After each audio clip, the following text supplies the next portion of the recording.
ಎಲ್ಲರಿಗೂ ನನ್ನ ನಮಸ್ಕಾರಗಳು. ಜೈ ಭೀಮ್, ಜೈ ಭೀಮ್, ಜೈ ಜೈ ಭೀಮ್.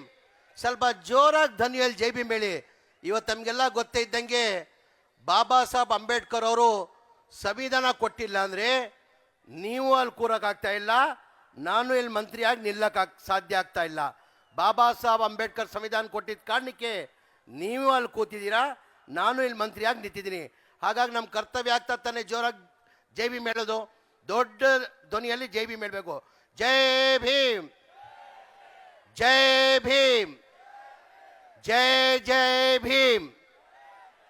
ವೇದಿಕೆ ಮೇಲೆ ಆಸೀನಿರುವ ನನ್ನ ಆತ್ಮೀಯ ಸ್ನೇಹಿತರು, ನಮ್ಮ ಪಕ್ಷದ ಮುಖಂಡರು, ಸಚಿವರು, ಕೊಪ್ಪಳ ಉಸ್ತುವಾರಿ ಮಂತ್ರಿ ಆದಂಥ ಶಿವರಾಜ್ ತಂಗಡಿ ಅವರೇ, ಇನ್ನೊಬ್ಬರು ನನ್ನ ಆತ್ಮೀಯ ಸ್ನೇಹಿತರು, ನಮ್ಮ ಪಕ್ಷದ ಮುಖಂಡರು, ಶಾಸಕರು, ಈ ಕಾರ್ಯಕ್ರಮ ಅಧ್ಯಕ್ಷ ವಹಿಸಿರುವ HR ಗೋಯಪ್ಪ ಅವರೇ, ಶಾಸಕರಾದಂಥ ಹೇಮರಾಜ್ ನಾಯಕ್ ಅವರೇ, ಶಾಸಕಿಯಾದಂಥ ಲತಾ ಮಲ್ಲಿಕಾರ್ಜುನ್ ಅವರೇ, ಶಾಸಕರಾದಂಥ NT ಶ್ರೀನಿವಾಸ್ ಅವರೇ, ಶಾಸಕರಾದಂಥ ಕೃಷ್ಣ ನಾಯಕ್ ಅವರೇ, ನನ್ನ ಆತ್ಮೀಯ ಸ್ನೇಹಿತರು, ಲೋಕಸಭಾ ಸದಸ್ಯರಾದಂಥ ರಾಜಶೇಖರ್ ಯತ್ನಾಳ್ ಅವರೇ, ನನ್ನ ಆತ್ಮೀಯ ಸ್ನೇಹಿತರಾದಂಥ ರಮೇಶ್ ಅರವಿಂದ್ ಅವರೇ, ಪೂಜಾ ಗಾಂಧಿ ಅವರೇ, ಪ್ರೇಮ ಅವರೇ, ವೇದಿಕೆ ಮೇಲೆ ಆಸೀನಿರುವ ಎಲ್ಲ ಪಕ್ಷದ ಮುಖಂಡರೇ, ಇಲ್ಲಿದ್ದಂಥ ಎಲ್ಲ ಆತ್ಮೀಯರೇ, ಮಾಧ್ಯಮ ಸ್ನೇಹಿತರೆ,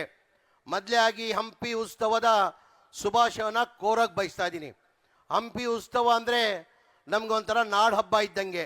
ಬರೀ ಕೊಪ್ಪಳ ಜಿಲ್ಲೆಗಿಲ್ಲ, ವಿಜಯನಗರ ಜಿಲ್ಲೆಗಿಲ್ಲ, ಕೊಪ್ಪಳ ಆಗಲಿ, ಬಳ್ಳಾರಿ ಆಗಲಿ, ವಿಜಯನಗರ ಆಗಲಿ, ಇಲ್ಲಿ ಹಂಪಿ ಉತ್ಸವ ಅಂದರೆ ನಮಗೊಂಥರ ನಾಡು ಹಬ್ಬ ಇದ್ದಂಗೆ. 4-5 ದಿನದಿಂದ ನಾನು ಇಲ್ಲೇ ಇದ್ದೀನಿ. ನಾನು ಹಂಪಿ ಉತ್ಸವ ವ್ಯವಸ್ಥೆಗೋಸ್ಕರ ನಾನು ಇಲ್ಲೇ ಇದ್ದೀನಿ. ನಾನು ಎಲ್ಲ ಕಡೆ ಮನೆಯಲ್ಲಿ ಇವತ್ತು ಹಂಪಿ ಉತ್ಸವನ ನಾವು ಆಚರಿಸ್ತಾ ಇದ್ವಿ. ತಮಗೆಲ್ಲ ಗೊತ್ತೇ ಇದ್ದಂಗೆ ಹಂಪಿ ಉತ್ಸವ ಚಾಲನೆಯನ್ನು ಕೊಟ್ಟಿದ್ದು ನಮ್ಮ ನಾಯಕರು MP ಪ್ರಕಾಶ್ ಅವರು. MP 87 ಚಾಲನೆ ಕೊಟ್ಟಿದ್ದು. ನವಂಬರ್ ತಿಂಗಳಲ್ಲಿ ಪ್ರತಿ ವರ್ಷ ಹಂಪಿ ಉತ್ಸವನ ನಡೀತಾ ಇತ್ತು 87 ವರ್ಷದಿಂದ. ಕೋವಿಡಿಂದ ಒಂಚೂರು ಗ್ಯಾಪ್ ಬಂತು. ಕೋವಿಡ್ ಬಂದಿದ್ದ ಕಾರಣಕ್ಕೆ ಒಂಚೂರು ಗ್ಯಾಪ್ ಬಂದು ನಾವೀಗ ಫೆಬ್ರವರಿಯಲ್ಲಿ ಹಂಪಿ ಉತ್ಸವನ ಹಮ್ಮಿಕೊಂಡಿದ್ದೀವಿ. ಈ ಬಾರಿ ನಮ್ಮ ನಾಯಕರಾದಂಥ ಮಾನ್ಯ ಮುಖ್ಯಮಂತ್ರಿಗಳು ಸಿದ್ದರಾಮಯ್ಯ ಈ ಕಾರ್ಯಕ್ರಮಕ್ಕೆ ಬರಬೇಕಾಗಿತ್ತು.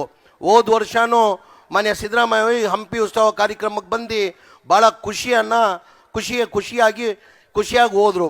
ಮೊನ್ನೆ ಈ ಕಾರ್ಯಕ್ರಮಕ್ಕೆ ಮಾನ್ಯ ಮುಖ್ಯಮಂತ್ರಿಗಳು ಬರಬೇಕಾಗಿತ್ತು. ನೆನ್ನೆವರೆಗೂ ನಾನು ಹಂಪಿ ಉತ್ಸವ ಹೋದ ವರ್ಷ ಚೆನ್ನಾಗಿ ಮಾಡಿದ್ದೆ ಕಣೋ, ಈ ವರ್ಷವೂ ಚೆನ್ನಾಗಿ ಆಗ್ತಾ ಇದೆಯಾ ಅಂತ ಗೊತ್ತಾಗಿತ್ತು. ನಾನು ಬರಬೇಕಂತ ಇದ್ದೆ. ನನ್ನ ಕಾರಣದಿಂದ ಆರೋಗ್ಯ ಸರಿಗಿಲ್ಲ, ಆ ಕಾರಣಕ್ಕೆ ನಾನು ಬರೋಕ್ಕೆ ಸಾಧ್ಯ ಆಗಲ್ಲ. ಹಾಗಾಗಿ ನನ್ನ ಕಡೆಯಿಂದ ಕ್ಷಮೆಯನ್ನು ಕೇಳ್ಕೊ ಅಂತ ಮಾನ್ಯ ಮುಖ್ಯಮಂತ್ರಿಗಳು ಸೂಚನೆ ಕೊಟ್ಟಿದ್ದಾರೆ. ಮಾನ್ಯ ಮುಖ್ಯಮಂತ್ರಿಗಳು ಈ ಕಾರ್ಯಕ್ರಮನ ಮುಂದೆ ಹಾಕುವಂತನೂ ಕೇಳ್ಕೊಂಡ್ರು. 28ನೇ ತಾರೀಕು ಮಾಡೋದು ಕಾರ್ಯಕ್ರಮನ ಏಪ್ರಿಲ್ ಮೊದಲೇ ವಾರಕ್ಕೆ ಮಾಡು, ನನ್ನ ಆರೋಗ್ಯ ಸರಿಗಿಲ್ಲ, ಹಾಗಾಗಿ ನೀನು ಬರೋ ತಿಂಗಳು ಏಪ್ರಿಲ್ ಕೊನೆ 8ನೇ ತಾರೀಕು ಮೊದಲೇ ವಾರದಲ್ಲಿ ಮಾಡು ಅಂತ ಮನೆಯ ಮುಖ್ಯಮಂತ್ರಿಗೂ ಕೇಳ್ಕೊಂಡ್ರು. ಹಾಗಾಗಿ ನಾವು ಮುಂಚೆನೇ ನವಂಬರ್ ಮಾಡ್ತಾ ಇರೋದು ಕಾರ್ಯಕ್ರಮ ಈಗ ಫೆಬ್ರವರಿಗೆ ಮಾಡ್ತಾಯಿವಿ ಸರ್, ತಿರ್ಗಾ ಏಪ್ರಿಲ್ ಅಂದರೆ ಭಾಳ ಮುಂದೆ ಹೋಗ್ತದೆ ಬೇಡ ಸರ್ ಅಂತ ಮನೆ ಮುಖ್ಯಮಂತ್ರಿಗೆ ಹೇಳಿ ನಾನೇ ಕೇಳ್ಕೊಂಡು ಈ ಕಾರ್ಯಕ್ರಮನ ನಾವು ಮಾಡ್ತಾಯಿದ್ದೀವಿ. ನನ್ನ ಸೌಭಾಗ್ಯ 2ನೇ ಹಂಪಿ ಉತ್ಸವ ಮಾಡೋಕ್ಕೆ ನನಗೆ ಅವಕಾಶ ಸಿಕ್ಕಿರೋದು ನನ್ನ ಸೌಭಾಗ್ಯ ಅಂತ ನಾನು ಭಾವಿಸ್ತಾ ಇದ್ದೀನಿ. ನನ್ನ ಅನಿಸಿಕೆ ಈಗ ರಮೇಶ್ ಅವರು ಭಾಳ ಚೆನ್ನಾಗಿ ಮಾತಾಡೋದು. ಎಲ್ಲರಿಗಿಂತ ಹೆಚ್ಚಾಗಿ ಪೂಜಾ ಗಾಂಧಿ ಅವರು ಮಾತಾಡಿದ್ದು ನನಗೆ ಭಾಳ ಖುಷಿ ತಂತು. ಏನಕ್ಕೆ ಪೂಜಾ ಗಾಂಧಿಯವರು ಇಷ್ಟು ಚೆನ್ನಾಗಿ ಕನ್ನಡ ಮಾತಾಡ್ತಾರಂತ ನಾನು ನೋಡಿಲ್ಲ. ನಾನು ಕೇಳಿದೆ ಪೂಜಾ ಗಾಂಧಿಯವರು ಭಾಳ ಚೆನ್ನಾಗಿ ಕನ್ನಡ ಮಾತಾಡ್ತಾರಂತ ನಾನು ಕೇಳಿದ್ದೆ. ಇಷ್ಟು ಚೆನ್ನಾಗಿ ಮಾತಾಡ್ತಾರೆ ಗೊತ್ತಿಲ್ಲ. ನಿಜವಾಗ್ಲೂ ನೀವು ಬೇರೆ ಊರು ಅವರಾಗಿ ಇಲ್ಲಿ ಕರ್ನಾಟಕದಲ್ಲಿ ಬಂದು ಇಲ್ಲಿ ಮಾತಾಡಿದ್ರು ಭಾಳ ಹೆಮ್ಮೆ ಅಂತ ಹೇಳಕ್ಕೆ ಬಯಸ್ತಾ ಇದ್ದೀನಿ. ಇವತ್ತು ನನಗೆ ಭಾಳ ಖುಷಿನ ತಂದಿದೆ.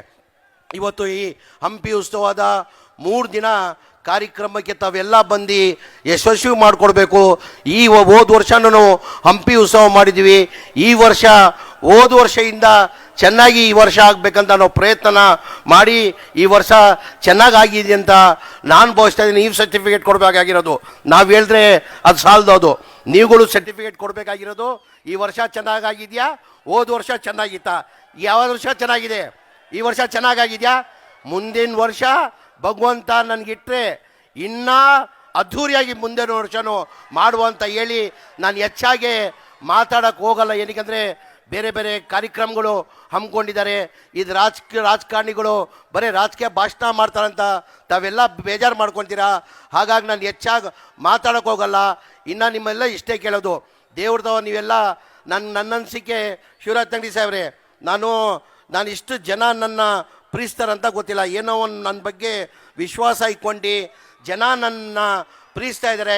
ನಿಮ್ಮಲ್ಲಿ ಒಂದೇ ನಾನು ಕೇಳ್ಕೊಳ್ಳೋದು, ಭಗವಂತ ಅಂತ ಪ್ರಾರ್ಥನೆ ಮಾಡಬೇಕಾದ್ರೆ ಇನ್ನೂ ನಮ್ಮ ಜಮೀರ್ ಅಹಮದ್ ಖಾನ್ ಅವ್ರನ್ನ ಇನ್ನೂ ಬಡವ್ರ ಸೇವೆ ಮಾಡೋದು ಇನ್ನೂ ಹೆಚ್ಚಿನ ಶಕ್ತಿ ಕೊಡಲಿ ಅಂತ ಆ ಭಗವಂತಂತ ಪ್ರಾರ್ಥನೆ ಮಾಡಬೇಕಂತ ಕೇಳ್ಕೊಂಡು ಇನ್ನೊಂದು ಬಾರಿ ಹಂಪಿ ಉತ್ಸವದ ಶುಭಾಶಯನ ಕೋರಿ ನಾನು ಮಾತು ಮುಗಿಸ್ತೀನಿ. ಜೈ ಹಿಂದ್, ಜೈ ಕರ್ನಾಟಕ, ಜೈ ಉತ್ಸವ ಪ್ರತಿ ವರ್ಷವೂ ಕೂಡ ಅದ್ಧೂರಿಯಾಗಿ ನೆರವೇರಲಿ. ಮುಂದಿನ ವರ್ಷ SS ಟಿವಿ ಸಿನಿಮಾ ಜಗತ್ತಿನ ಕ್ಷಣ ಕ್ಷಣದ ಸುದ್ದಿಯೊಂದಿಗೆ.